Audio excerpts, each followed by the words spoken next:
পঞ্চগড় জেলার তেঁতুলিয়া উপজেলার সর্দারপাড়ার গ্রামের নূর ইসলাম নামের একজন পাথর শ্রমিক জীবিকার সন্ধানে ভারত বাংলাদেশ সীমান্তবর্তী এলাকা মহানন্দা নদী থেকে পাথর উত্তোলন করত।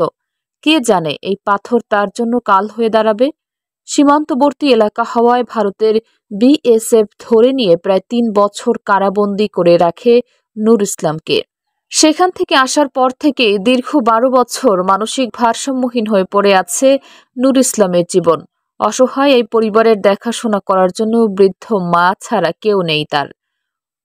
ঔষধ ডাক্তার ছাড়াই মানুষের ঘরে কাজ করে একবেলা খাবার ব্যবস্থা করতে হিমশিম খাচ্ছে তার মা। নূর ইসলামের মা বলেন, শিলিগুড়ি যে হলো ৩ বছর আসলো, আসে এনে ৪০ জনকে জড়ায় এনে রাজশাহীর উপর দিয়ে ছাড়ে দিছে, চোখ বাঁধে ছাড়ে দেওয়ার পর বিআরডিসিতে উঠে ঠাকুরত নামছে। ঠাকুরত নামে আসে ওর চাচুর বাড়ি গেছে। চাচুর বাড়িতে চুল দাড়ি কাটে এনে তা বিআরডিসিতে উঠা দিছে, উঠা দিয়ে এনে সেটা আমার বাড়ি হচ্ছে। বাড়ি আসে এনে উল্টা পাল্টা বলি। তারপর ১২ বছর এরকম হয়ে গেল। হয়ে যাওয়ার পর ৭ বছর বান্ধে রাখলো, শিকল দিয়ে বান্ধে রাখে এনে তাহলে এই হচ্ছে ওই সাংবাদিক আছে, আসে এনে সহযোগিতা করবা চাহাছে। এই ৪-৫ জন আসে এনে গেল সহযোগিতা করবে, তাহার তো গণ্ডগোল লেগে গেল। গণ্ডগোল লাগার পর তার কোনো নেই, করবা পারেন তাহলে খুবই উপকার হয়। হ্যাঁ, সহযোগিতা করলে খুবই ভালো হয়। আমার ছটা এরকম করে নেয়, ৭ বছর তো বানাইছে, যে খুবই উপকার হয়। মানুষের বাড়ি কাম কাজ করে এনে ৬ পোতা পালাছে, বা ৪টা বাচ্চা, 3টা ছেলে মেয়ে, একটা ছেলে।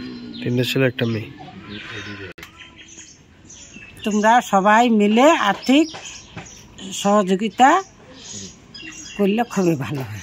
টাকা পয়সা যে হয় তাহলে আমরা চিকিৎসা করতে পারবো, খুব তাড়াতাড়ি সুস্থ হয়ে উঠবে। এলাকাবাসী বলেন, উনি অনেকদিন যাবৎ এইভাবে অসুস্থ হয়ে পড়ে আছে। তার আর্থিক নাই বিধায় তার চিকিৎসাবাদ করা যাইতেছে না। যদি কোনো মানুষ তার জন্য সহায়তা করে, সাহায্য করে, তবে আমরা তার ট্রিটমেন্টের ব্যবস্থা অতি তাড়াতাড়ি করতে পারবো। বহুত দিন থেকে পাগল বহুত দিন থেকে ঘুরে বেড়ায় এরকম করে বহু চিকিৎসা, টাকা বিনে চিকিৎসা করতে পারে না। এরকম করে বাড়িতে শিকড় বান্ধা ওই রাখে দিছে। এখন ওর মা খাবে না চিকিৎসা করবে, এই হলো কথা।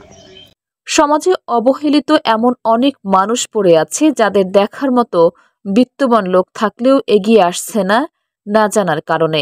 তাই এমন নিরীহ একটি পরিবারের সহযোগিতা করলে হয়তো সুস্থ হয়ে উঠতে পারে নূর ইসলামের মতো একটি মানসিক ভারসাম্যহীন জীবন।